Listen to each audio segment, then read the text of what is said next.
Hi, I'm Indiana personal injury attorney David Holub. This video discusses things that you can do which actually can harm your case and why it's important to follow our instructions not to do these harmful things. Before I get into detail, however, I would like to point out that the remedy to these things that can do harm to your case is, in almost every instance, to be truthful and honest in the way you are responding to requests for information from your attorney and requests for information from the defendant's side of the case. In other words, each of the harmful things that can be done usually flow from a failure to be truthful and honest. For example, it's perfectly fine if you have had a past accident or a past injury.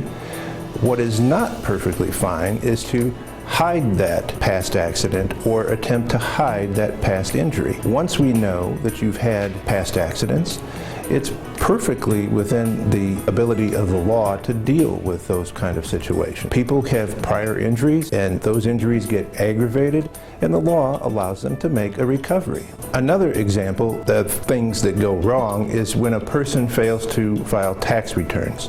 For example, if you haven't filed tax returns for several years, it may impact your ability to make a earnings loss claim. Part of the thinking becomes whether you have delayed or failed to file a tax return for honest reasons or for reasons that may be less than honest. For example, we once had a client who was making lots of money but was doing it through an illegal business and was not paying taxes nor filing tax returns. We had to tell this particular individual that type of a claim for illegal earnings is not going to be something we can present in court to a jury. On the other hand, we've had lots of clients who forgot to file tax returns or realized that they just didn't have all the information and they were a year or two behind.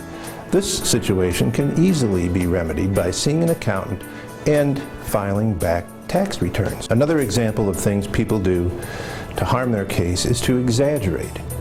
If there are things that you absolutely cannot do, it's perfectly fine to say, I can't do these things. But if there are things that you can do, but you do them much slower, or you feel a lot of pain after doing them, the proper response is not simply to say, I can't do these things, but to say, these things cause me a lot of pain, I have to slow down, I have to take breaks. Be truthful and accurate. Don't exaggerate. Another important thing that people sometimes fail to do, which harms their case, is they fail to do what their doctor advises them to do.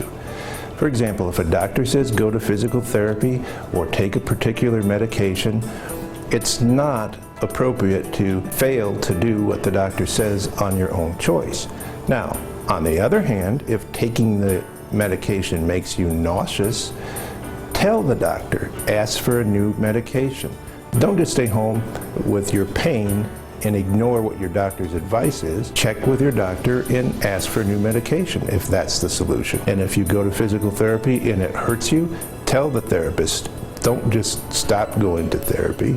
Another thing that people do that hurts their cases is to fail to seek out solid medical advice. And by that I mean when you are trying to bring a lawsuit, most of the time a nurse practitioner or a chiropractor cannot offer a medical opinion in court because they're not a medical doctor. So even though we never refer people to doctors, we do encourage people to look within their insurance policies for credible and top doctors that can treat them and get them well as have the qualifications to testify in court if we get to the stage of testifying in court. Now, that's not to say that in all cases an acupuncturist or a chiropractor would not be a good selection for a medical related remedy. But I would suggest in those cases where you want to use unconventional medical care that you clear it with your medical doctor who is licensed. These are just some of the things that people can do to harm their case. Check out our website for more informational videos.